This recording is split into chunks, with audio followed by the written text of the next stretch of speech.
moderating today's briefing. I am sure, based on the subject matter and based on the three distinguished panelists we have, that we are going to have a very informative and a very lively discussion, and we will look forward to your participation in that as well. We'll get to our three panelists in just a moment, but I thought perhaps I'd begin by providing a little bit of basic background. And to do that, I wanted to cast your minds back with me, back long ago, 10 long months ago to be precise, to May of 2013, when Turkish Prime Minister Erdogan was grandly received by President Obama at the White House. And surrounding this golden age celebration of sorts was a certain conventional wisdom that was held in several circles in the United States, internationally, and even within Turkey. And this conventional wisdom goes something like this. The situation of human rights and rule of law in Turkey is not necessarily ideal. There are multiple concerns surrounding issues such as media freedom, the freedom to practice secular or certain religious lifestyles, constitutional checks and balances, and many others. But in the past 10 plus years, under Erdogan's rule, there have been monumental signs of progress in Turkey.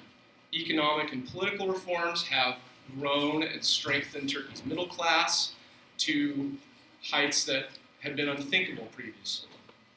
Even if the European Union accession process was stalled, well, the EU criteria has been helpful in the sense of providing reference points for Turkey's evolution. The military is no longer controlling civilian politics.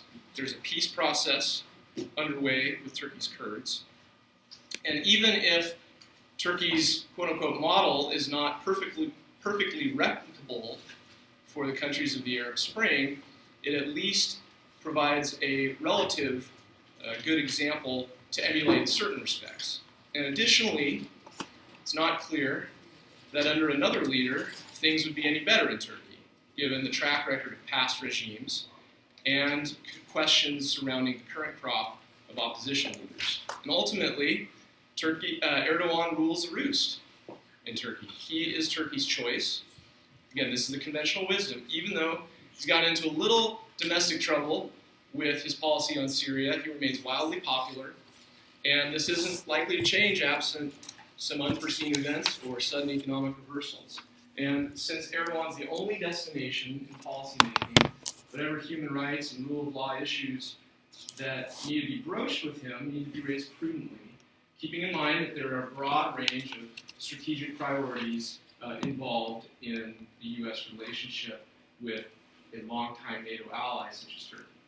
Okay, so we're done time traveling and bring us back to through those 10 long months, and I think in Turkish time, these last 10 months have, in some sense, felt like an eternity.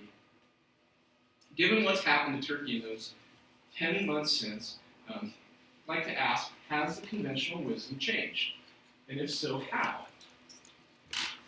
And what perspective has the passage of time provided on human rights and rule of law concerns that may have already been on the radar screen back then? There's quite a lot to sift through just in Turkey's domestic arena, leaving aside issues on a regional or global scale. The June 2013 nationwide protests, the December 2013 corruption charges, a struggling currency, government responses, anonymous media leaks, power struggles focused on upcoming elections, wholesale personnel changes to the criminal justice sector and laws affecting Turkey's judicial independence. And then, of course, efforts to block citizens' access to social media websites. We just learned that, according to Kemal, Kirişci, that YouTube has now been blocked in addition to Twitter in Turkey. So as our panelists break this down for us today, some questions that we might consider asking ourselves include, what are the most imminent human rights and rule of law concerns facing Turkey today? And how can Turkey address those concerns through its own political processes and constitutional deliberations? And since, of course, we're holding this briefing in the halls of Congress. Well, what role can U.S. policymakers and lawmakers play regarding these concerns? How, if at all, do these concerns directly affect the United States and its relationship with Turkey? And how would statements or actions from U.S. officials be received in Turkey? Can the U.S. and European Union, for example, stand for principle without taking sides among opposing Turkish actors, or should they? Of course, there's many more questions we can consider as we turn now to our panelists to light the way. So I'm going to be brief in my introductions because you all should have available their bios in the handouts that I think are there. So I'm going to introduce our first panelist is Dr. Howard Eissenstat. Oh, and we also wanted to make sure to, we have Congressman Bilirakus with us. Maybe we should give you an opportunity to speak first before we turn to the... Very good, thank you. Congressman Bilirakus, Thanks please. so much, and I have a couple questions as well. Thank you. Absolutely.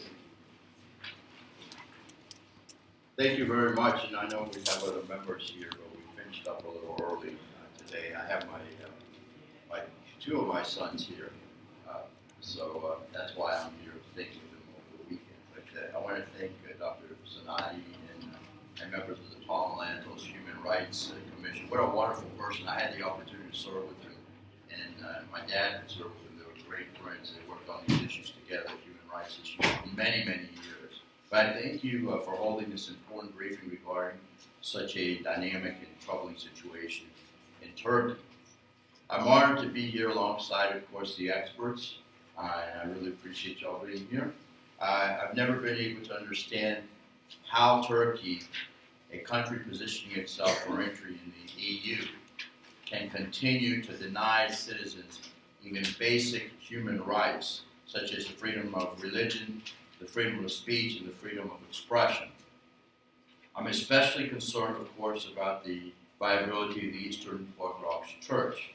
I'm Eastern Orthodox. Turkey, which shut down the Orthodox Seminary in Halki, has refused to reopen the seminary over 40 years now. I believe it was shut down in 1971.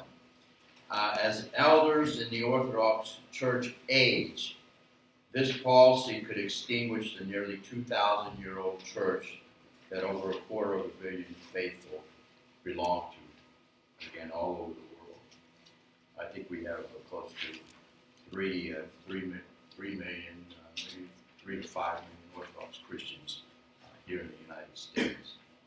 Additionally, by keeping tens of thousands of troops in Cyprus, Turkey continues to display hostility to the rule of law and international norms. I'm interested to know from you, the panelists, how our country, the beacon of liberty for justice and good throughout the world, does not use its unmatched influence to prod Turkey into acting like a secular democracy instead of a third world totalitarian state.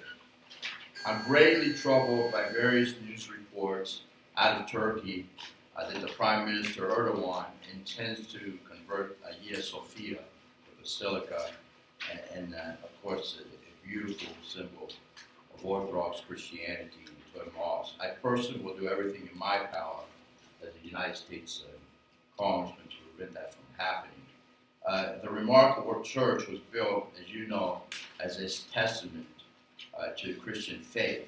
Erdogan's comments, if true, show cultural bankruptcy that is extremely disturbing to me.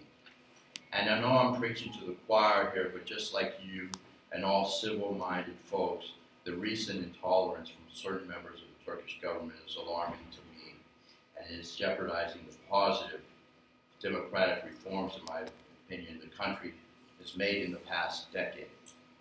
Anti-Semitism, anti-Semitic remarks will not be tolerated. The imposition of internet restrictions like banning Twitter, and I just found out about YouTube, they're such a valuable communication resource worldwide, is a direct threat to the right to peacefully assembling, of course, and speaking your mind, which is so very important in that region, which, and of course, that's the root of modern democracy. These rights are never more valuable than during the run-up to democratic elections and the actions taken by the Turkish government against those peacefully assembling will speak louder than any statement made or press release issued. The United States' relationship with all of its allies, Turkey included, must be based on shared values and mutual respect. And at the core, the rule of law must be respected by all. Lastly, it is in the national interest of both the United States and Turkey to continue to keep a close watch on Iran's illicit nuclear program.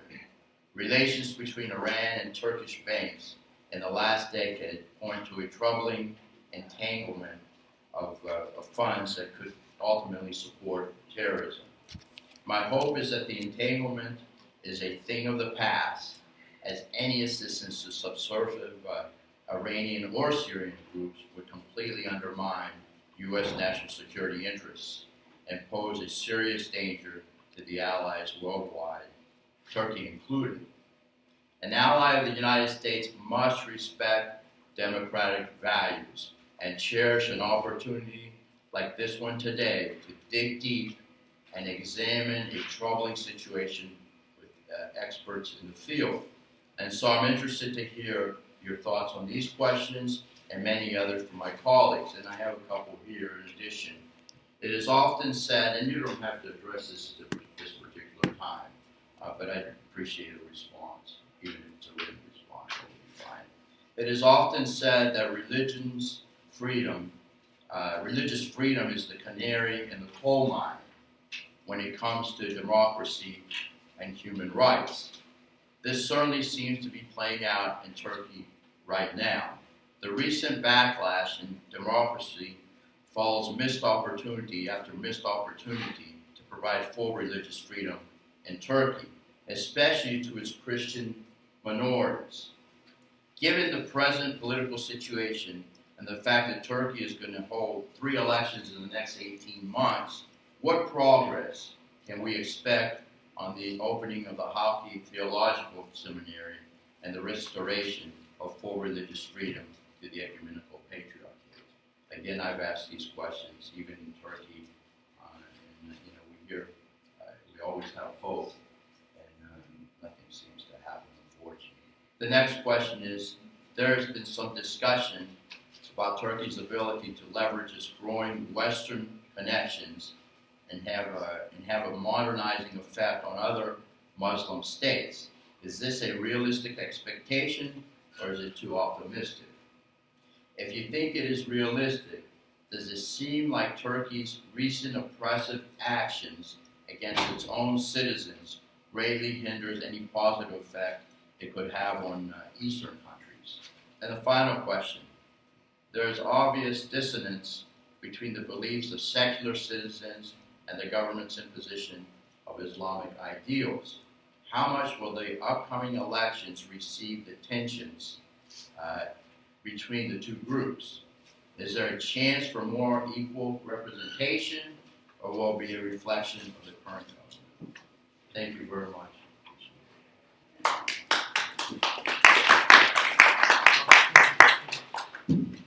Thank you very much, Congressman Bilirakus, and we will seek to address some of these questions as once the panelists have had their opportunity to speak. We'll begin with Howard Eissenstat, Dr. Howard Eissenstat. Howard is an assistant professor of history at St. Lawrence University in Canton, New York. He's a frequent commentator on Turkish domestic and foreign policy and covers Turkey for Amnesty International as well. In his remarks, Howard is going to set the scene for us, if you will, giving us a general overview of the human rights and rule of law situation in Turkey. Next, after Howard, we will be privileged to hear from Dr. Aaron Lobel. Aaron is the founder and president of America Abroad Media, which is a global nonprofit organization dedicated to fostering independent media and civil society, and also has partnerships with various Turkish media as well. And it's based here in D.C. Aaron's distinguished academic and policy background includes involvement with the Bipartisan Policy Center, which in October 2013 published a major report on Turkey, co-chaired by two former U.S. ambassadors to Turkey, Morton Abramowitz and Eric Edelman. Aaron today will address for us the situation of media freedom in Turkey and associated issues. And to my right, insisting that I make sure that I'm in the middle of everyone, is Dr. Kemal Kirişci, who is the TÜSİAD Senior Fellow at the Brookings Institution. Kemal is also the director of the Turkey Project at Brookings Center on the United States and Europe, and is a preeminent scholar and policy commentator on Turkey, as well as its relations with both the United States and the European Union. Kemal today is going to relate the issues that we're discussing back to the overall political situations, and then talk about this weekend's elections as well. Each speaker is going to have about 10 to 12 minutes, and then, of course, we'll have a Q&A. After that, I'm told we have until about 4 if we need to, so looking forward to the discussion. Without any further ado, I will turn it over to you, Howard. Thank you very much. I guess in starting, I should note that as I speak today, I'm speaking as an individual and not as a representative of Amnesty International. The opinions I express here are not necessarily reflective of Amnesty's. I should also note, especially given the Congressman's comments, that I'm not going to really address the relationship of the AKP to Islam. It's not because it's not important, but because it requires nuanced language that I couldn't quite fit into 10 minutes. And so I'll sort of pass that off to the Q&A. What I'd like to do for you today is to highlight the extent to which Turkey's Ruling Justice and Development Party, which in its first several years in power had been such a powerful force for democratization in Turkey, has since 2011 at least embraced the very worst aspects of Turkish political traditions. I'd also like to note the acceleration of this process since the Gezi protests this past June. And finally, I'd like to briefly suggest reasons for pessimism in at least the short term. The AKP is, and I think the issue of machine politics is really central for understanding much of what's wrong with contemporary Turkey. The AKP is a remarkable political machine. It's delivered real benefits to its people. Hyperinflation has been tamed. Turkish exports have expanded rapidly. Turkey's influence, not just in the Middle East, but in the wider world, has expanded. The military's taste for meddling in politics has been ended. No longer are people arrested for singing Turkish folk songs. A decade ago, prosecution for even mentioning the Armenian genocide was the norm. Today, small commemorations in major cities of the Armenian genocide receive very little attention. These are important shifts and they should be acknowledged. Unfortunately, the AKP's taste for reform has been more timid, and such reforms that continue seem mostly aimed at cementing its own hold on power. While civilian control of the military is clearly a positive step, the AKP has similarly worked to control virtually every other aspect of Turkish political life. The bureaucracy, I'm sorry, am I loud enough for the back? Every aspect of political life. The courts, the bureaucracy, business, and the media all feel the heavy weight of government pressure. Friends are rewarded, enemies are punished. The barrier between elected government and state function was never particularly strong in Turkey. This was always regrettable, but the unparalleled success of the AKP, which has dominated Turkey in a way that no political party has done for many decades, has created a powerful political machine with few meaningful checks or balances. Turkey has become effectively a democratically elected single-party state. Party patronage in the distribution of government jobs, for example, is so well established in Turkey that they have a word for it, kadrolaşma. This is not something that the AKP invented. Rather, it's something that has taken on a new form precisely because the AKP holds such a firm hold on every lever of governance. It effectively means that all key positions in the state apparatus are held by AKP loyalists. The college graduate who entered government service is now mid-career, and by and large, those who clearly support the AKP have risen farther and faster. What is true in government is equally true in the government section. My fellow panelists will discuss at length the issue of media in Turkey, and I'm happy to talk about it further in Q&A. For now, however, I merely want to note the extent to which this problem is part of the broader control that the government has asserted over big business in Turkey. Conglomerates that are viewed as friendly by the government are awarded lucrative contracts. Those that are viewed as enemies are not only frozen out, but subject to investigations and prosecutions. Because almost all of the major Turkish media outlets are, in fact, owned by large conglomerates with broad economic interests, the cost of even mild rebellion can be steep. The initial formula for the AKP's success was based on four components: a reputation for clean, effective government, an embrace of private enterprise, a greater tolerance for Islam in the public sphere, and a general liberalization of Turkish society to bring it into line with Western norms. It claimed, in other words, the center-right of the political spectrum, the sweet spot that has dominated Turkish politics for most of its post-World War II era. While the AKP has continued to dominate the center-right of the political spectrum, it has no rivals for that sweet spot. Each component of its success has taken on its distinct tarnish. In particular, I'd like to focus on the last of these as they're of most interest to this committee.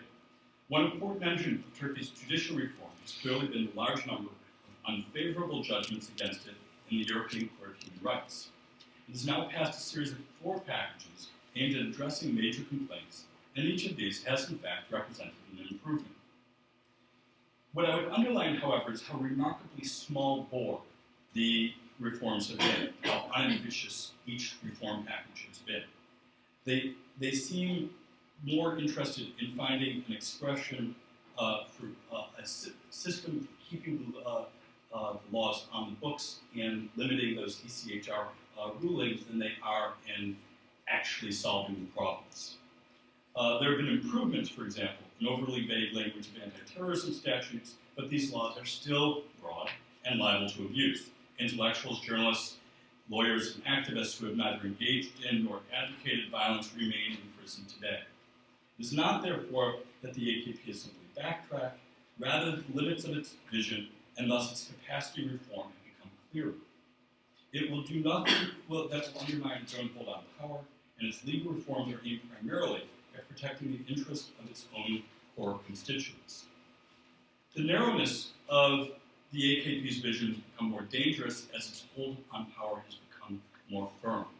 The violent suppression of peaceful protesters that we saw during the Gezi protests are in fact commonplace. There was, at sort of the street level, nothing unusual about them.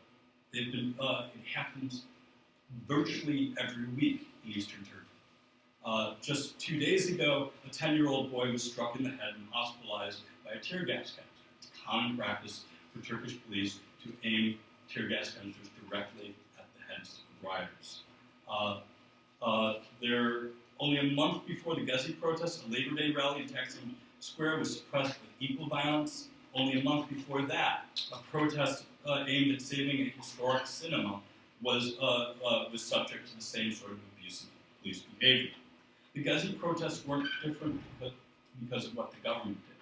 They were different because this time the police violence inflamed a wider public and caught the world's attention.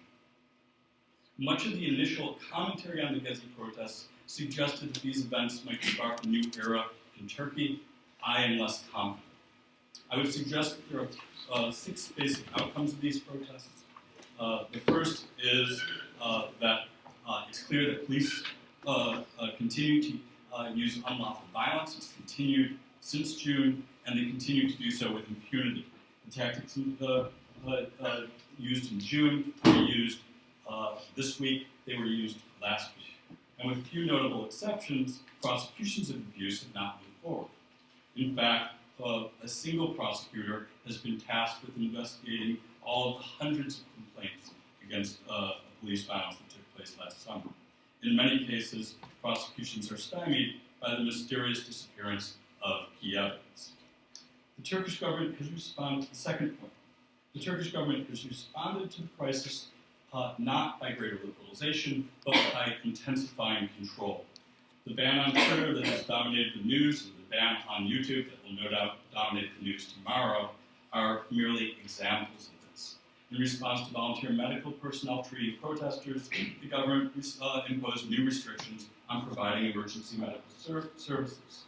State workers who voiced support for the protests, even in private communication, have been sacked or exiled. An investigation has been opened against the mother company of the Divan Hotel, which had provided sanctuary to protesters last June. In contrast to the government's lackluster response to police abuse, prosecution of protesters, including those who simply tweeted messages of support, are moving forward with alacrity. Third point, the Gezi protest was the final step in politicizing Turkey's Alevi population. For virtually as long as the AKP has been in power, I've been arguing that the Alevi are the litmus test to Turkish reform efforts.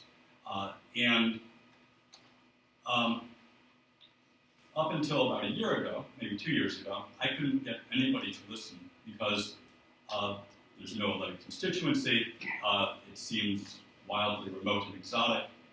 Suddenly, it's since the Syrian civil war, of course, that it seems less exotic and less peripheral. This is a syncretic sect of Islam, often viewed with disdain by the majority Sunnis.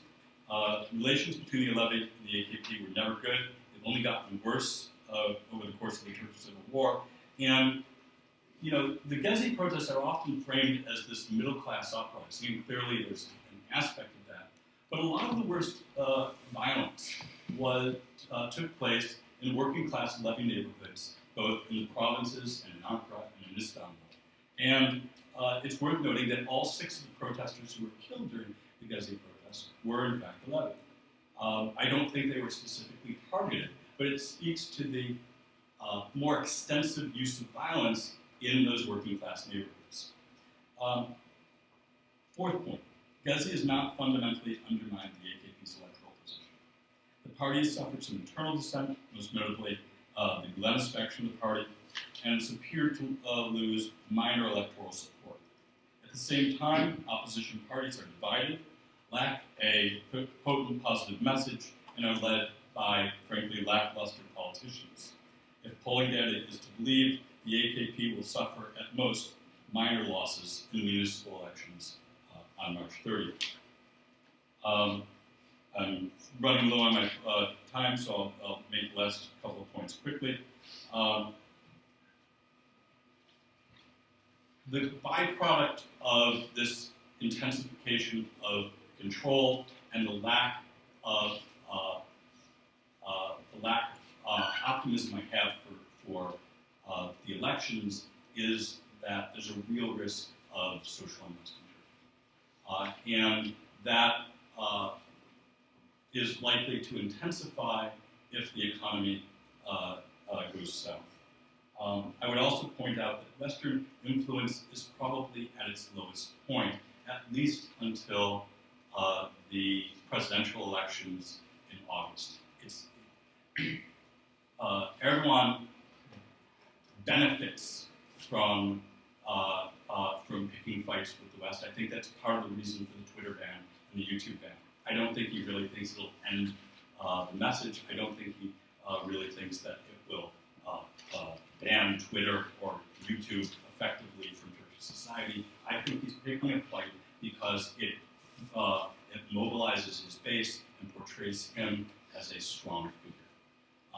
I will close by saying I think that the AKP is the most impressive political machine in Turkish history. Prime Minister Erdogan is the most charismatic political leader that Turkey has enjoyed in several generations.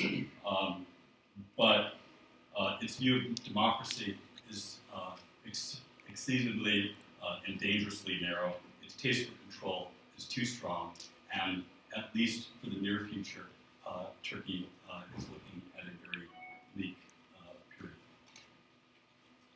Thank you. Thank you very much, Howard. I'll turn it over to Thank you, Jim. I guess the tenor of my remarks will be similar to Howard's. I'd like to thank the Lantos Human Rights Commission for organizing today's briefing, for inviting me to participate.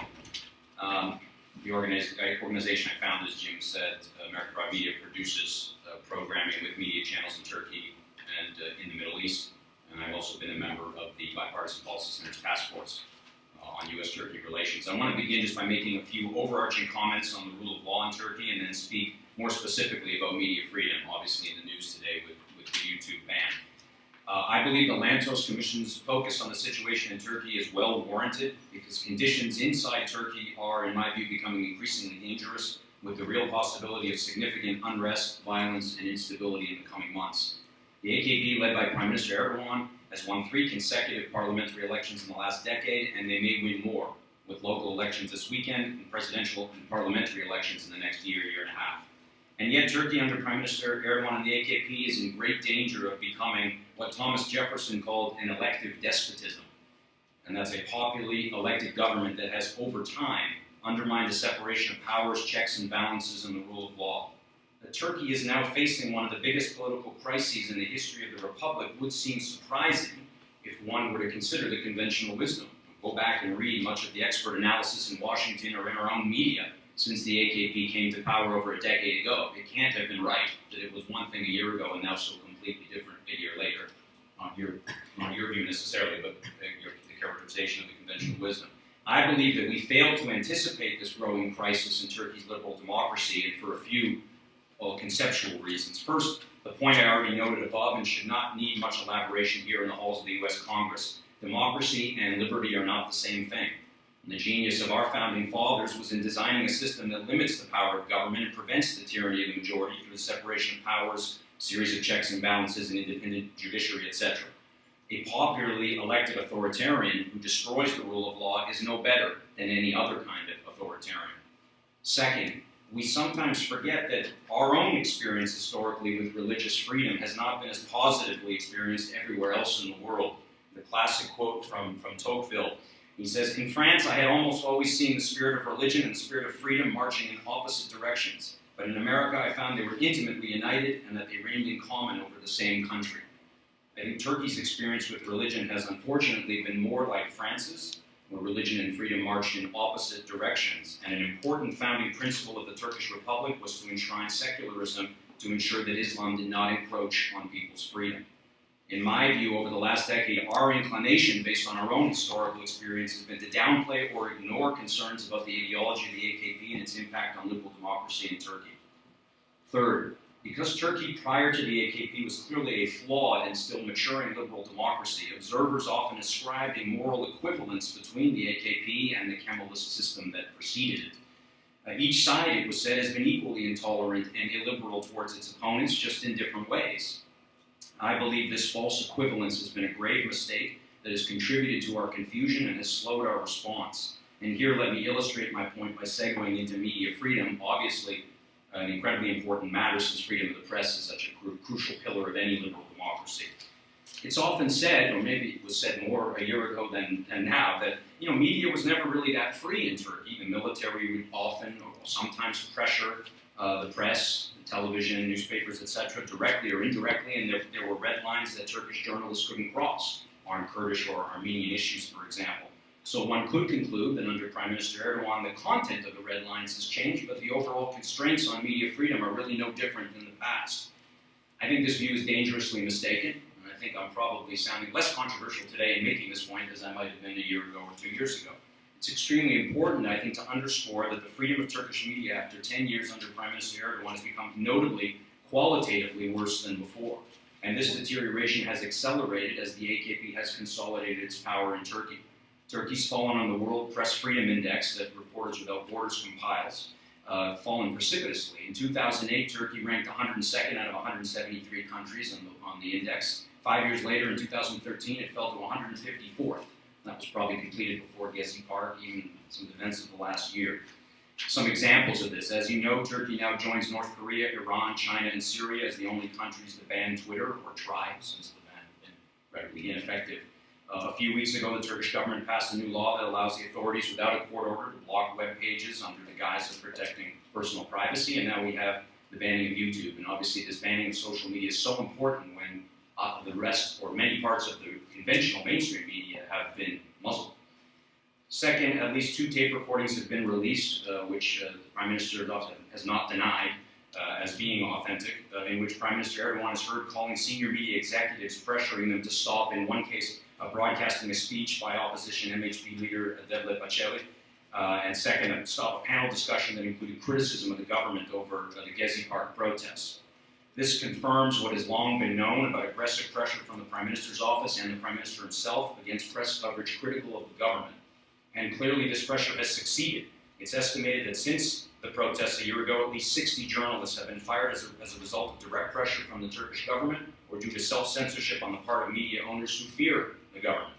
And there were others fired prior to the protests a year ago. I don't believe that prior Turkish leaders interfered with media coverage this personally and this directly. And today the government crackdown is much wider than in the past against reasonable debate or legitimate criticism of government policies. Third, Turkish government has targeted the ownership of respected mainstream media outlets in Turkey. The example, of course, was set in 2009 when Prime Minister Erdogan went after the country's largest media group, the Doğan Media Group, after it reported on a corruption case in Germany in which the AKP was accused of siphoning off millions of dollars from charities to support their own media outlets in Turkey. The government levied ultimately a $2.5 billion fine on the Doğan Media Group, which according to reports I've read is about 4/5 of the market capitalization of the entire company. That, needless to say, had a major chilling effect on the rest of the media, which got the message loud and clear. And Doğan, as many of you know, was forced to sell the well-respected newspaper Milliyet. Fourth, Prime Minister Erdogan has attacked individual journalists publicly by name in an exceedingly harsh manner and demonized journalism more generally. In 2011, he called NTV host Nuray Merit's work despicable. She lost her job. In August 2012, he warned the press against broadcasting information about the death of Turkish soldiers in the fight against, PKK. He said, "I expect the media to act as one hand, one heart. On whose side will the media be?" he asked. Last year, he went after a prominent Milliyet columnist who was then fired, saying with a columnist from Sabah, who was fired. And these are just a few examples that I think give you a sense of the climate for press freedom in Turkey. Last example is December 1st, 2013, the Committee to Protect Journalists counted 40 journalists in Turkey were imprisoned as a result of their work. The number makes Turkey the top jailer of journalists in the world, more than China and Iran combined. Many of them are Kurdish, and they're there for violating Turkey's overly broad anti-terrorism law, an issue, Kurdish rights and freedom of expression around Kurdish issues, something for which the AKP was given much credit earlier in the decade, so it's interesting and worthy of discussion. I'd like to just point out a couple of weaknesses in the structure and regulatory framework of Turkey's media environment that has made it much easier for Prime Minister Erdogan to be so successful in cracking down on press freedom. And actually, Howard has saved us time because he mentioned one of the most important, which is that the leading Turkish media outlets are owned by large conglomerates, holding companies that have a vast array of businesses, and they have a vast array of business before the government. So they have to compete for billions of dollars in public tenders, and this greatly increases their incentive to submit to government pressure. More significantly, and I think again different than the past, many of these businesses are owned by members of Prime Minister Erdogan's family or his close associates. I don't believe that ever before has a Turkish leader had this level of direct or indirect personal involvement with media ownership. Second, through an executive decree in 2011, the Erdogan government effectively eliminated the autonomy of the government agencies that regulate the media, including the High Council of Radio and Television, Ertürk, and they also sidelined the parliament, which used to have more involvement with these regulatory agencies. These agencies are now essentially an arm of the Prime Minister's office, and this gives the Prime Minister the legal power to stifle press freedom. I could go on with other examples, but I'd like to conclude with a few brief recommendations on how the United States should respond to the actions taken by the AKP government in the very difficult and increasingly deteriorating situation there. First, the United States should make the state of Turkish democracy a much higher priority in our bilateral relationship because it's consistent with our values and also necessary for a healthy U.S.-Turkish partnership in the Middle East. I want to quote from the Bipartisan Policy Center Task Force, co-chaired by Ambassadors Edelman and Abramovich, of which I am a member. After a decade of focusing on Turkey's role in the region, American policymakers should for now, focus more on the stability of its political institutions, freedom of its society, and dynamism of its economy.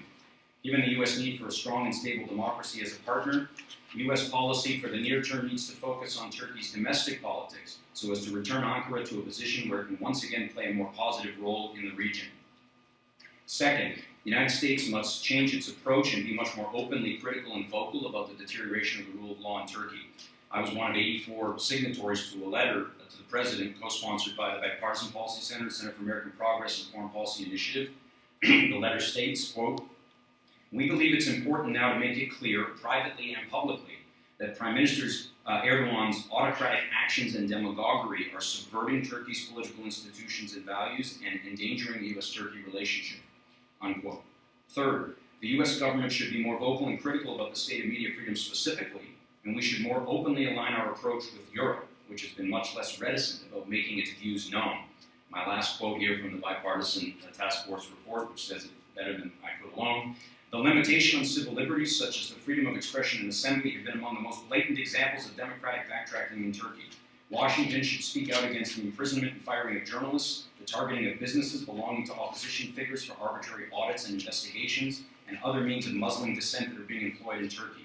To that end, the task force recommends that the United States should make it clear to Turkey that it stands with the European Court of Human Rights in its many indictments of Turkey's repressive laws surrounding press freedom, and that it expects to see real reform in response to those judgments."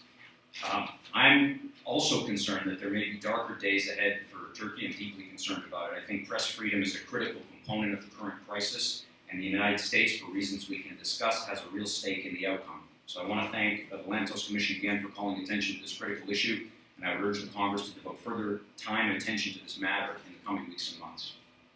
Thank you. Thank you very much. It seems like we have consensus. I was saying the panelists would light the way, and then we hear bleak and darker days ahead. So I guess that's where we are. At this time, I'd like to turn it over to Kemal Kirişci. All right. Well, I'm very honored to be here under the roof of the Congress, as well as the Lantos Human Rights Commission. I'd like to put some positive spin to all this and try to be upbeat.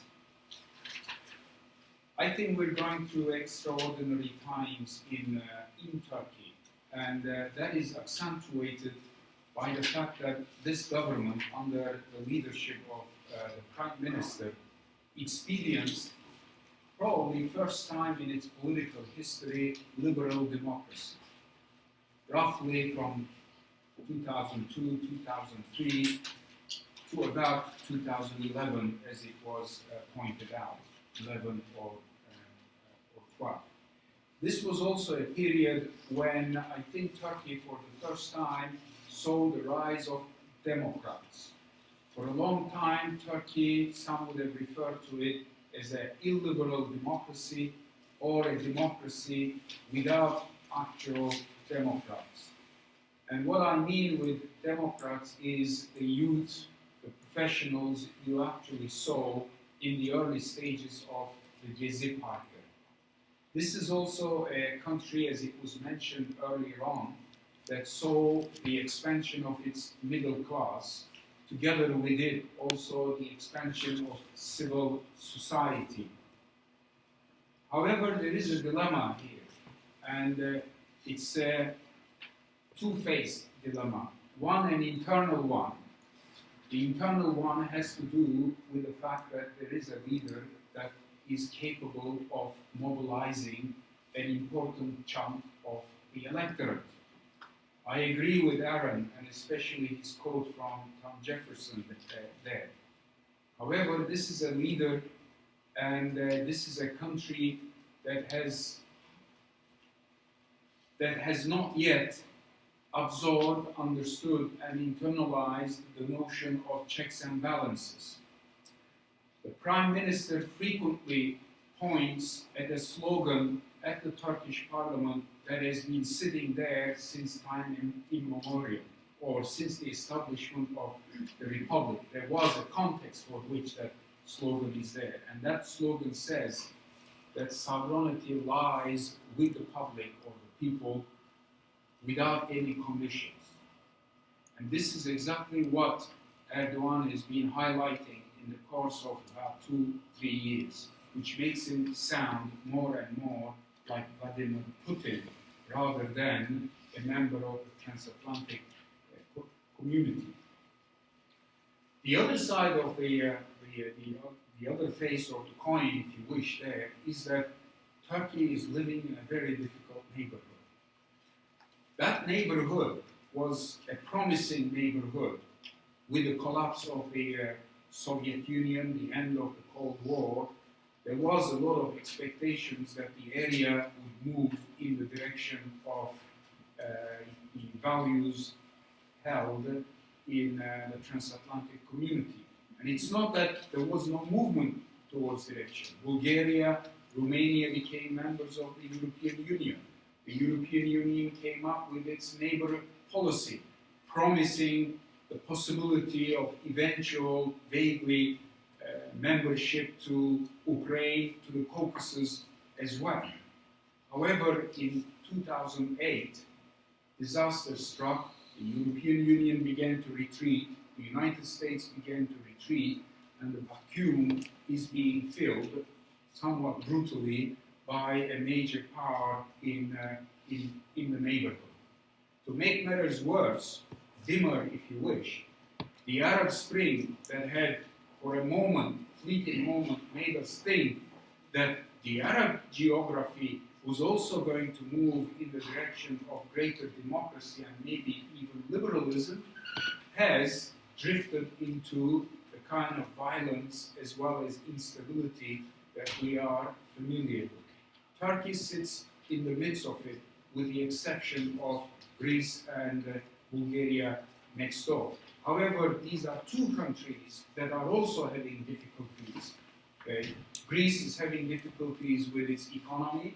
It's a country that is experiencing the rise of the right wing, nationalist, racist right wing, and Bulgaria is still struggling, having become a member of the European Union, to establish a functioning state and eradicate corruption there. So we need to bear these two faces of the coin there. Extraordinary times. Why? Today YouTube was banned or closed down because a recording of a conversation that took place amongst the second in command of the Turkish military, the Turkish foreign minister, the head of the Turkish foreign ministry, the assistant secretary as you call it here, and the head of the Turkish intelligence, talking about what to do with this tiny little plot of land that Turkey owns within Syria, where lies the tomb of the father of the founder of the Ottoman Empire, or the Ottoman state at the time. And that little tomb, which I understand is a little bit bigger than this room here, is under the threat by an Al-Qaeda group as ISIS. That conversation has been leaked. It's frightening. It's frightening for a number of reasons, because it shows, with the exception of the military guy, how the other three are confused, are failing to articulate a position. It's frightening because probably the most secret meeting within minutes or hours has been leaked into the public, and the government has reacted along those lines. This incident, I think, very much captures the extraordinary times in which we are. What are the characteristics of this extraordinary time? Is that the current Prime Minister's leadership is being challenged very brutally. It's being challenged not only from the public, but it's also being challenged from within the political party as well. That challenge is not always put in a very conspicuous, categorical, confrontationist manner. But when the Twitter ban came in only last week, one of his closest friends and political ally and founder of the political party, the president of Turkey, Abdullah Gül, within minutes sent within Twitter a Twitter that had been banned but was still operational, objections to the ban on the grounds that the restrictive law that was made references to, that was signed into law by him, had been violated. His deputy prime minister, Bülent Arınç, who's also a founder of the party, has objected to it, but much more interestingly, the mayor of Ankara sent out a Twitter message with a smiling face when Twitter had actually been closed down. In many ways, this is very embarrassing because it reflects that the prime minister is being challenged, but his decisions or his policies are actually being undermined by his very colleagues as well. Second reason why it's extraordinary times is that the state apparatus is clearly in a state of upheaval, which the tape recording that was released or appeared in YouTube in itself reflects it in a very clear-cut manner, but there were also references made to the way in which the Prime Minister has moved officials, police officers, police chiefs, prosecutors, judges, and inevitably, of course, a state apparatus finds itself in a state of upheaval. Having said that, however, that state apparatus is still in place. And one manifestation of that is that an administrative court ruled that the ban of Twitter is unlawful, illegal, and the ban needs to be lifted.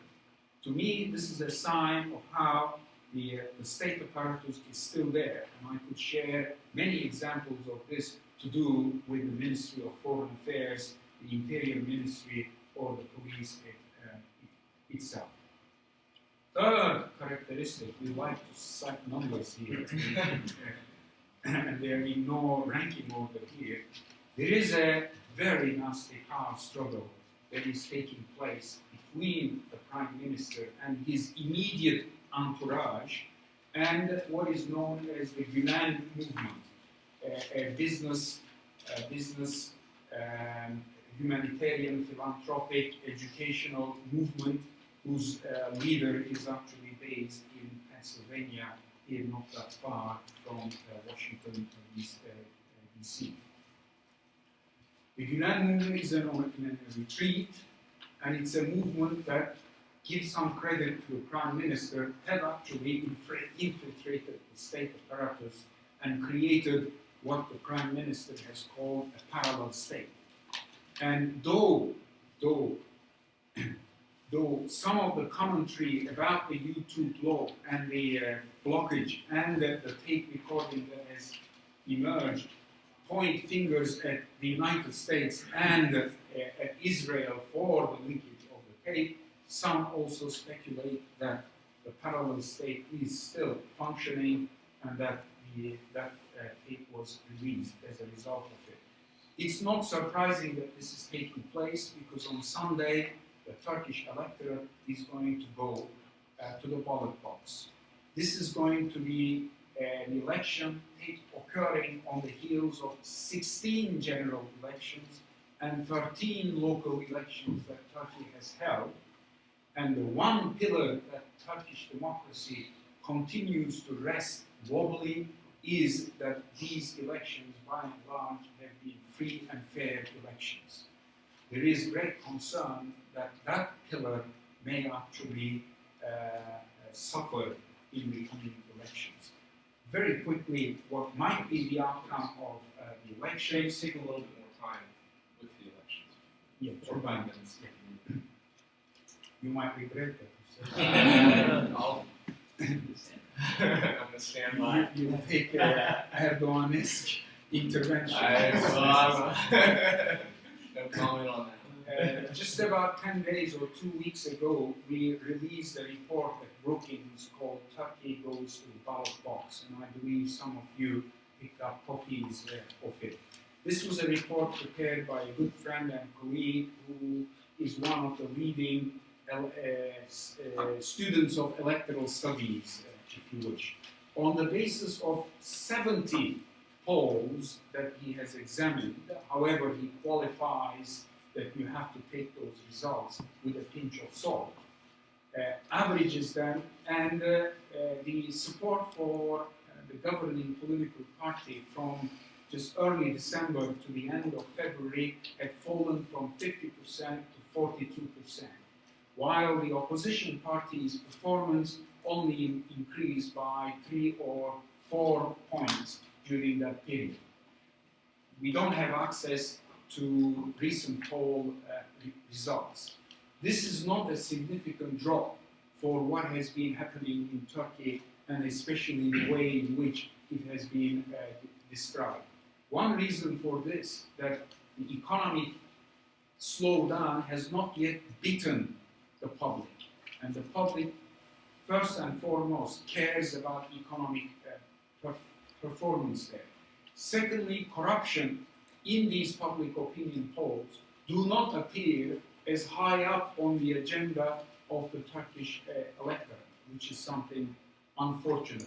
This was the case back at the beginning of 2000, when there had been a major economic crisis resulting actually from corruption. So the local elections are arriving at a time when significant developments and deterioration in the Turkish economy has not yet beaten with the public, and you have a prime minister that has convinced a good part of his base that there are international conspiracies that are trying to undermine Turkey, and a lot of the manifestations of it in the form of the corruption scandal preceded by the Gezi Party. And whether we like it or not, in a country where Democrats are still few in numbers, people buy those arguments in the context of Turkish political culture. So it looks like the Prime Minister, incidentally, though this is about local elections and this is about elected mayors, everyone in the country agrees that this is going to be a referendum or plebiscite about the Prime Minister, and that the Prime Minister, depending on the results, is going to decide on how to proceed as far as the presidential and then parliamentary elections that are going to follow. We can discuss this maybe in a little bit more detail during Q&A. My last remarks are going to be a bit like what Aaron did. What could the United States do? However, I neither have his experience nor the capacity to list them 1, 2, 3. What I would like to say is to make 2 points. One, respecting and acknowledging the significance of the line that was cited from Jefferson, we have to recognize that we are facing a dilemma. This is the case in Putin, this was the case with Yanukovych, this is also the dilemma that Thailand is facing, and the people in Venezuela. These are leaders that have won elections and that have won elections comfortably. However, there are minorities that are uncomfortable with the way they are running the country and with the way in which they are violating the rules of democratic governance. What do? Do you go out into the streets and try to overthrow the government the way it was done in Ukraine and end up, excuse my language, in deeper filth than you started with? Or do you rely on elections, but then you face the kind of challenges that I gave references to? This is a dilemma that I leave you with. The second one, whatever position the United States takes, is that the United States has to recognize what a former American ambassador to Ankara has said repeatedly, Jim Jeffrey, that Erdogan is not AKP, meaning the political party that runs Turkey, and that AKP is not Turkey. Turkey is something a little bit bigger than that. And it is a country that has a huge economy as far as the region goes. Unlike Russia Unlike Iran, it's an economy that must function if the country is going to survive and move along. So this is a dilemma that the Prime Minister faces too. He cannot rely like the Saudis or Iranians or Putin does on the income coming from petroleum or natural gas resources. Why am I saying this? I'm saying this because the United States also needs to take a position in terms of the long run, and that Turkey needs to continue to be anchored in the transatlantic community, and I believe it will be anchored in it as long as the West's engagement of the Turkish economy remains dynamic one. And I believe that this can be ensured through Turkey's economic ties to the European Union, as well as including Turkey one way or the other in the transatlantic trade and investment partnership. This should be the long-range objective there. Otherwise, the West is likely to kiss goodbye to that whole region that includes Turkey and its neighborhood. Thank you. Thank you very much. Thank you to all the panelists. We've started a wonderful discussion that we're now going to continue to the Q&A. And I'm going to try and aggregate a few questions, including one that draws from what Congressman Bilirakus had brought up earlier. So going back, Kemal, you had spoken about this dilemma of, I guess, a majoritarian situation, but perhaps less attention to minority rights. And pulling from other parts of the panelists' comments, Howard spoke about the idea that, well, so Aaron spoke about, correct me if I'm reading into this, but a greater urgency that perhaps was already there, but maybe is there to a greater extent in the last few months because it's throwing concerns about illiberalism in Turkey into greater relief. And so greater urgency to make that known. Howard has spoken about the idea that the more Western influence tries to exercise itself, the more that Erdogan is able to somehow use it to his own political benefit.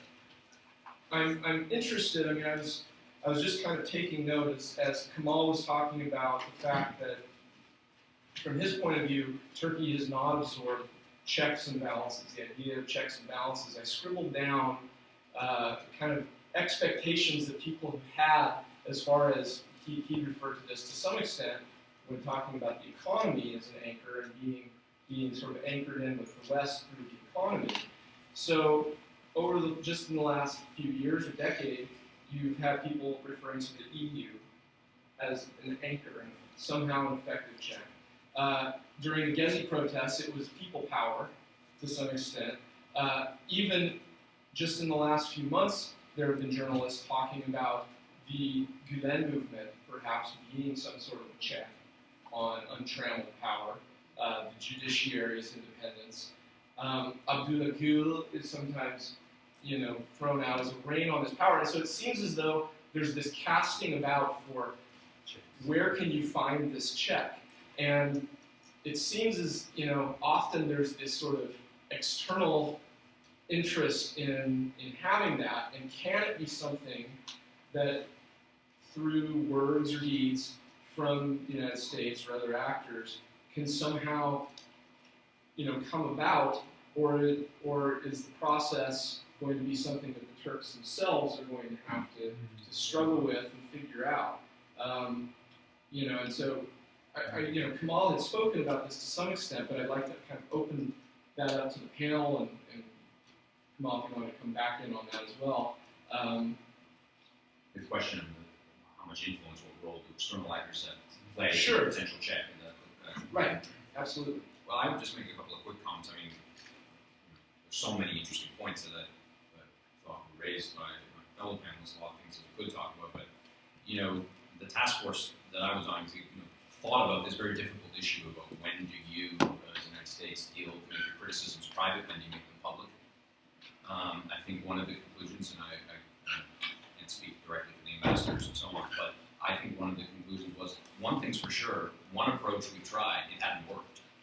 And given that the situation has been deteriorating, as we all agree, in Turkey, accelerating in the last year and a few months and so on, that already gives a strong logic to considering something different. And when you add in the fact that it appears that Prime Minister Erdogan has got a lot of legitimacy out of the relationship that he has with the President of the United States, and that the President has invested time and energy in his relationship with the Prime Minister, that appears to be the kind of relationship, and the capital built into that is something that ought to be drawn on at a moment of such significance as the one that we face now. So I think that's my view, and I'm not sure how much worse it could make the situation. And so I do believe that the task force says publicly and privately, but we have to reread the report to see. So I can't speak for that. But that is my view, is that yes, there is a role to play, and that's the logic behind why the approach should be different. The Europeans obviously have taken an approach that's not quiet and private. So anyway, that's just one point. Thank you. Your question. Thank you. I want to make 3 points taken, and the third one goes back to your ends, and I largely agree with them. The first is that Kemal noted the tensions within the AKP. The AKP is actually a big tent party. It represents, yes, social conservatives, also business people, also working class people who are primarily interested in services, and it's got quite a few big personalities. It's right now Erdogan rules the roost.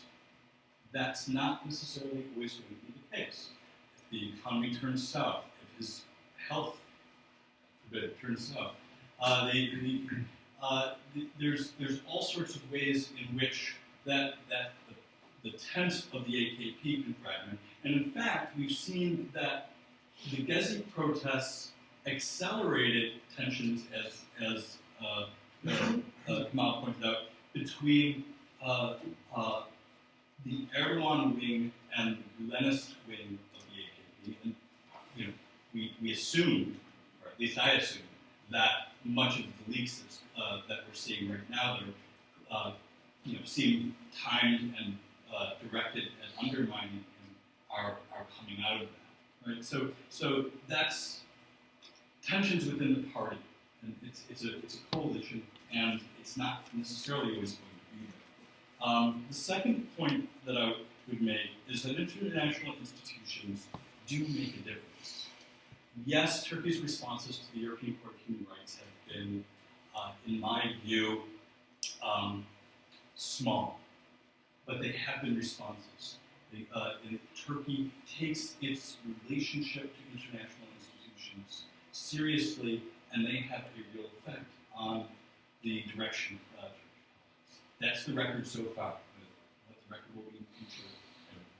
The third point I would make is that for the short term, I stand by my position. I don't think until the presidential elections are over, I don't think that we have much effect one way or the other on Turkish politics. That's not to say, I agree with her wholeheartedly, we should be public in our criticism.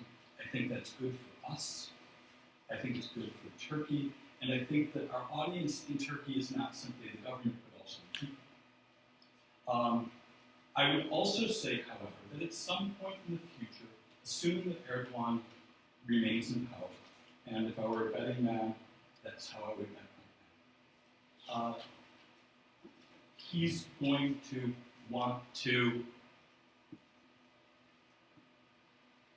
tamp down on tensions between Turkey and its Western allies, because he's got vested interests. Turkey's biggest economic partner is the EU.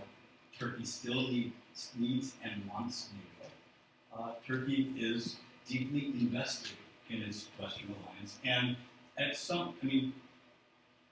I'm sure no politicians in this room, but there are many politicians who, for whom the first order of business is getting rid of. After that, we can start talking about policy. In Turkey, the latest Pew poll suggests that the United States has a 21% approval rating. That represents an improvement over previous years. Arab politicians run against the United States all the time. And let's not delude ourselves. One of the favorite comments of the opposition is that Erdogan is America's lackey. So, Aaron, I agree with you. I think the United States has a vested interest. I don't think that quiet diplomacy ever works, at least in Turkey. I think that there's virtue for us and for Turkish society to be honest in our criticisms, to be publicly honest. I think that for any actual results, we're going to have to wait for those elections. You want to address this? Yeah, I'd like to make 4 quick points. One, on the minority-majority issue there. I'd like to respectfully disagree with the Congressman and the way in which he put emphasis on the rights of Christian minorities and the issue of the hockey seminar. Don't misunderstand me. The reason why I would disagree, and I understand why he's saying what he's saying, and I want to explain how there is a mirror image of what he's saying in Turkey. I am tempted to argue that under Erdogan, it is non-Muslim minorities that have done relatively better than the rest. Amongst all the minorities you can think of, ethnic or social, like for example gays and lesbians on the one side, Alevis that Howard made references to,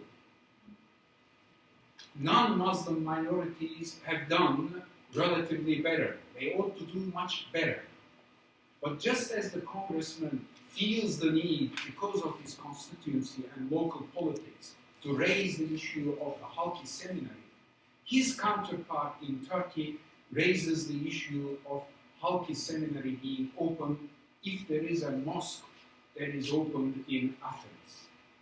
Because he, as his Turkish counterpart, wants to mobilize his bases, Muslim bases, and show that he can stand up to criticism coming from the United States by raising the minority problems of an ethnic group or a religious group that he identifies with or his constituencies.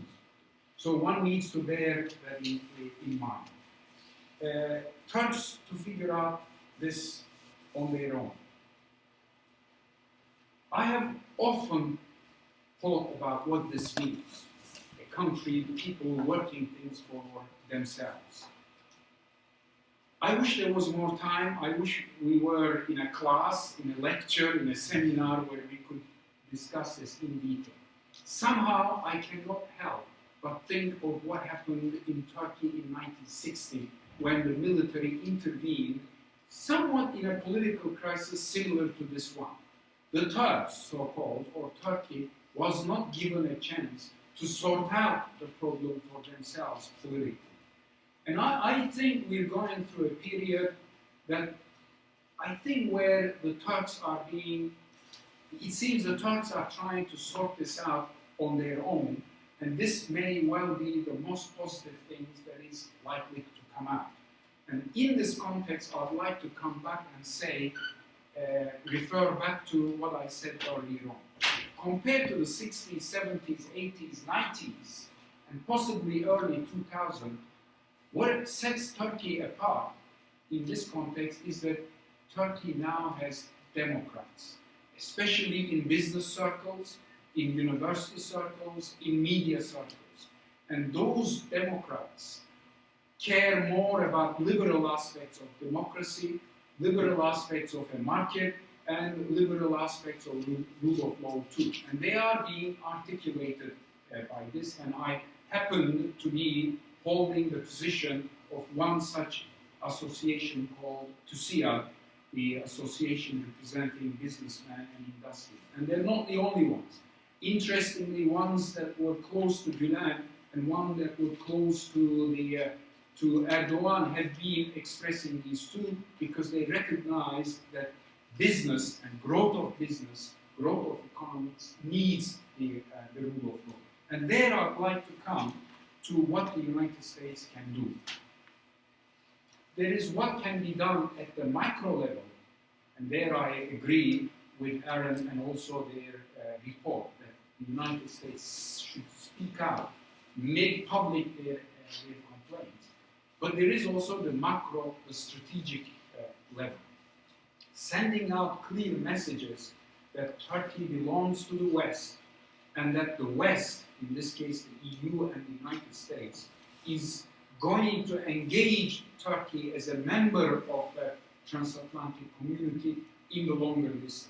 The most concrete manifestation of this I have is the way in which the EU engaged Turkey in 1999 and saw how that carrot of membership that was dangled in front of Turkey did take Turkey through the period that I made references to as the only time Turkey experienced a liberal democracy and a truly fully fledged liberal market. Turkey needs a similar carrot in front of it, and it is the West that can and has the possibility to dangle it, and the West has a strategic interest in it.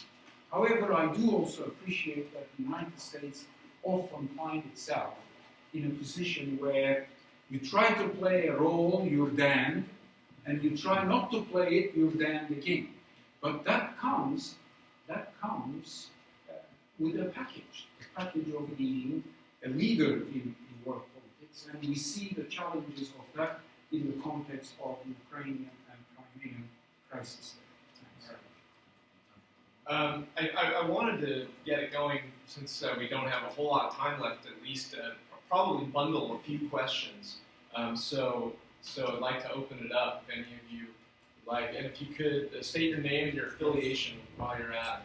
My name is İsmail Çobanov. I'm from Turkish Embassy, but I do not voice the official views of the Turkish Embassy on a personal capacity. Thank you, the organizers. It was a great exchange, and thank you for also the Greek present in the form of the participation of Congressman Bilirakus, who is a well-known figure as regards his impartiality, notorious impartiality towards Turkey. So thank you for that also. I agree that Turkey is a work in progress, Turkish democracy, and you have taken a snapshot of the Turkish political situation. But my feeling is that domestic politics may get rather messy on the eve of elections. This is the case in the most advanced democracies even. But such a great expertise is there. I was just wondering if you are planning to hold another session with in a similar format, maybe after the elections, because Turkey is a very dynamic country. A lot may change in a couple of weeks, months, let alone a year. If this discussion had taken place a year ago, it would have been a completely different story. So maybe in a few months from now, or maybe in a few weeks from now, maybe another story. Did you have a question? Yeah, the question is. You can do it briefly. Yeah, the question is because, as Mr. Kirişci said, Turkish people are very progressive. They are Democrats. There are not all of them, but are you intending, in the aftermath of the local elections, to organize a similar event, evaluating with the election outcomes a way forward? We are. In a similar form. Yeah, We are, great. absolutely. Thank you. Thanks. Okay. Other questions? Please don't be shy. Yes. I was particularly interested. Can you Yes, tell us your Adam name? Briscoe with Congressman Brookings. I'm interested to hear the comment contradictory or complementary between Aaron and Kemal on Aaron pointed out how ability to sort of predict what was going to happen with the Erdogan administration and the AKP a few years ago and what that's turned into, versus Kemal saying the United States at this point in time needs to come out with a long-term stance. And so we understand what happened with our stance over the past few years. And so what efforts, coming forward, coming down the line, especially with the presidential elections coming up in a year, I think that our discussion on these matters and what we think the future, what's going to lie in the future of Turkey should begin. I think that maybe political sort of predictions and alliances maybe might not be the best thing, especially in this sort of time of great change in the region. And maybe we align ourselves more in an economic stance, as Kemal alluded to in the TTIP negotiations. Like to start? I guess I have a comment that I think is related to your question and to the point that Kemal made, which is, I guess I agree and appreciate the importance of the West reassuring Turkey that it wants to continue to engage with Turkey over the long term economically and as part of the West. I guess the challenge is how to design that policy when it appears under the Prime Minister, who may well continue to be the Prime Minister, where in a number of ways Turkey has itself seemed to be less interested in being part of the West. I think in terms of its foreign policy, one can make the argument that at a minimum it's tried to have its cake and eat it too. And one could say more strongly that it was even pivoting away from the West in some important ways, though the policies in a number of other dimensions now in tatters. So to me, the question is how to design something that both offers that carrot of long-term psychological reassurance and economic reassurance, but one also still needs to address the conditions that Turkey finds itself in and is the direction that it's headed, which is a highly problematic one, especially if the Prime Minister wins. And I would add on that point to what Howard was saying, I think one could interpret much of what's happened the last 3 to 6 months on as about election politics. I don't know if that's your view, but one could have that view. I think that would also be problematic and in a way continuing some of the mistaken analysis we've had of Turkey for the last decade. At a minimum, even if it is the damage that's being done and what the Prime Minister is willing to risk in order to get reelected is just deeply disturbing in and of itself, and will not be easily rectified thereafter for Turkey or its relations with other countries. But I think it makes more sense to ask bigger questions about the last decade and say, when did this really start? And how instrumentalist has the AKP's conception of democracy been? And we could talk about Professor Kirişci's point about who really have been Democrats in Turkey and so on, bigger discussion. But so how instrumentalist has it been coming out of the party that was closed, its predecessor that was closed down, and this was a more moderate or reformist version and so on and so forth. And I recall that the European Court's decision on the headscarf ban, where it ruled against the AKP and their conception of what liberal democracy was supposed to be, was one of the causes that led them to veer in a different direction. But if one believes that there's some validity to the instrumentalist interpretation, then we could argue that as the power consolidated, the direction changed. And I think that's an interpretation that would require more, from scholars and so on, more time and energy looking back at that. That's not how it was understood here, and I think that we had a one-sided view. Often in our media, this was portrayed as a class struggle. The primary lens was a class struggle. If you read in some of our major newspapers for a while, a new elite rising to replace an old secular Islamic elite. That's a lens that was partially true, but it was exaggerated to a point that I think it obscured more than it revealed. So I apologize.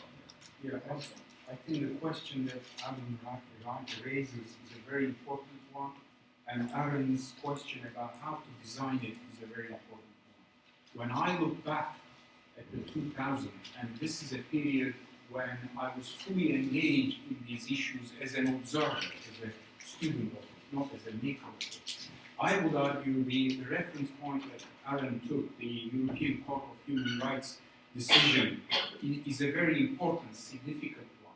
But I would argue that had the West and the EU's engagement of Turkey continued, the response to that decision or the dynamics the dynamics pushing the response would have been different.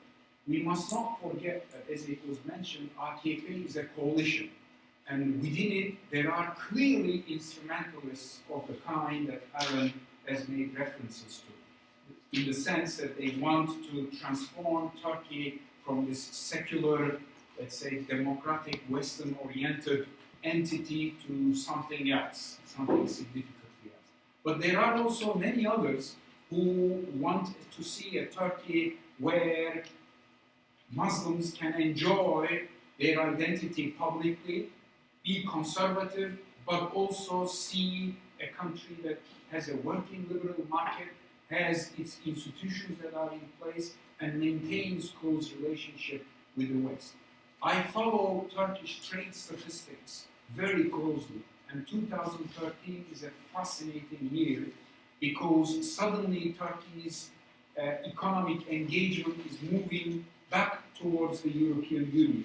The European Union and Israel are two actors to which Turkey's exports, I'm not talking about imports, exports have increased well above the average of Turkey's exports to the rest of the world, including to Russia, including the neighborhood, and including the Middle East too. So what do I read into this?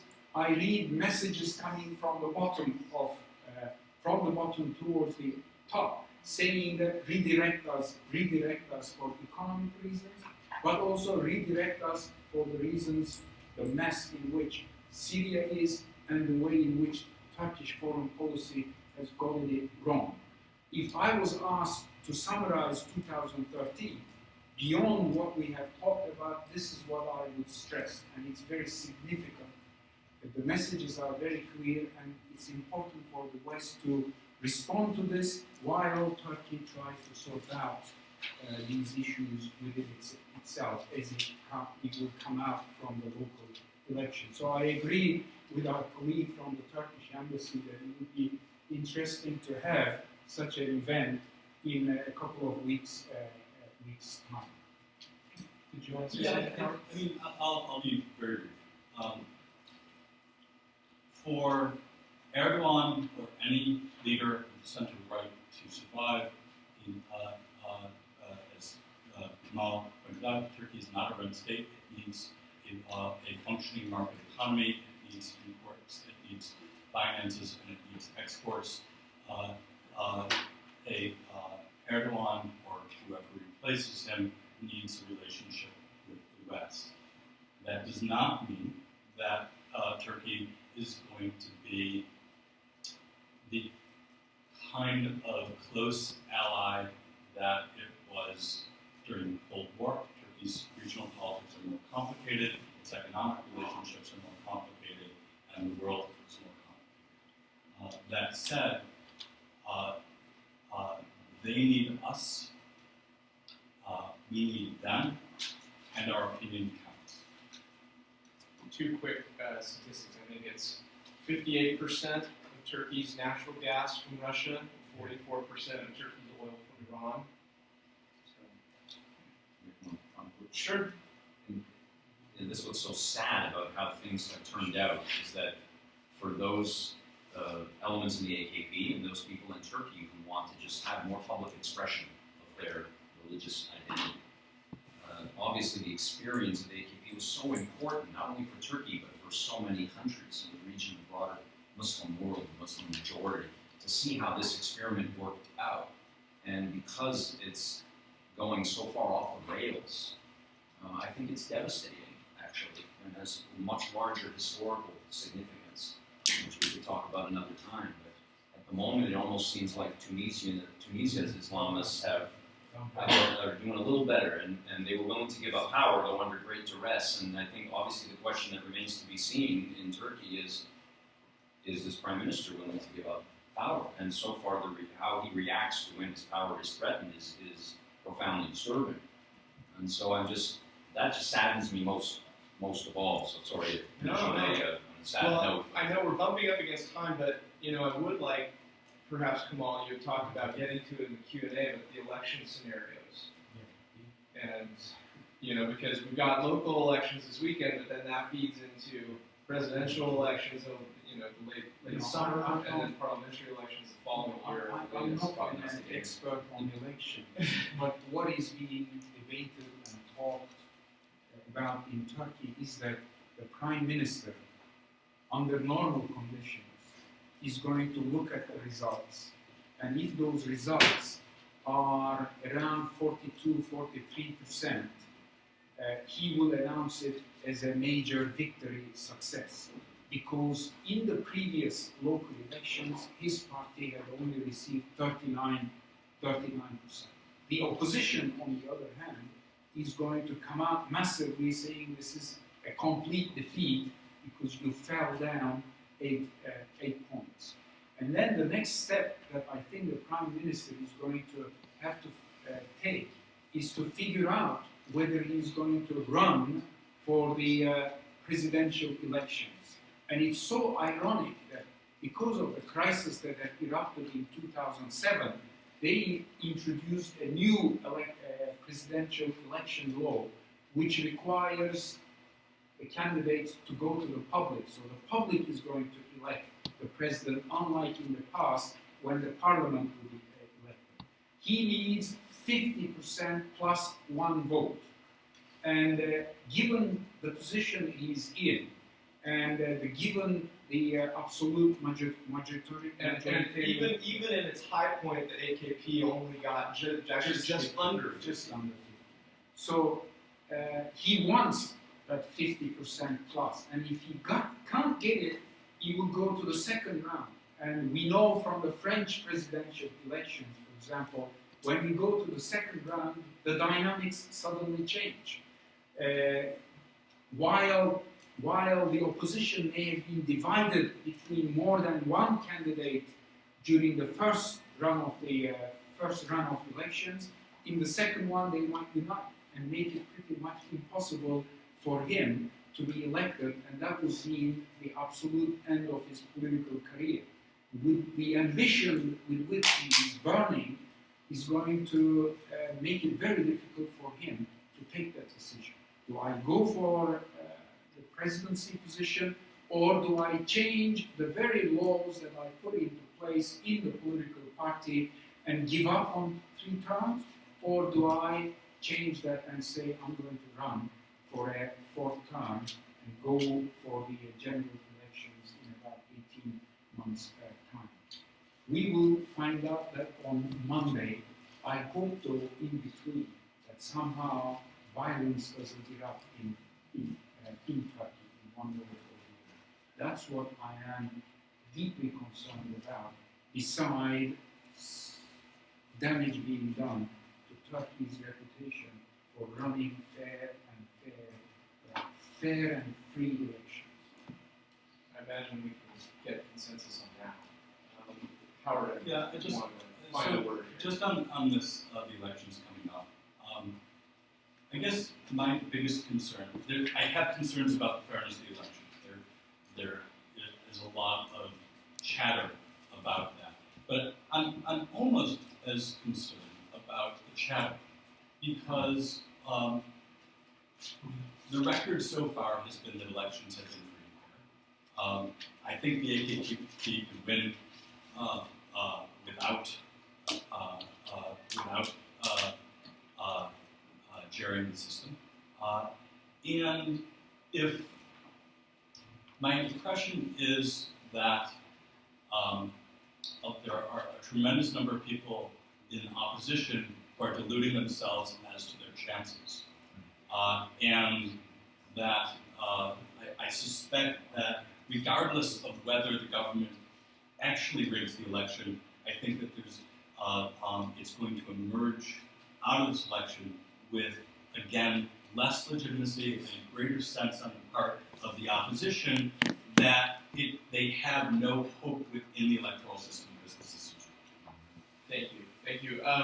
Quick point of order as far as the elections go. These elections this weekend are local municipal elections. They don't affect the composition of parliament. They don't affect the president. But those elections are scheduled for not too long, a few months in the year afterwards. And so they're seen as bellwethers. You've got mayorships in Istanbul, Ankara, Izmir up for grabs. And the final point I would make is that the CRS report, for those of you who are congressional staff, the CRS report on Turkey has been updated today. Doesn't have the YouTube block on it, but everything else more or less has up to date. There's something else. So those of you who are congressional staff, that should be available to you online. But please join me in a round of applause for our panelists today. I also want to say special thank you to Jim for a wonderful job moderating, and thank you all for very lively, insightful, great discussion, and look forward to talking more several weeks later after the elections. Thank you very much for coming.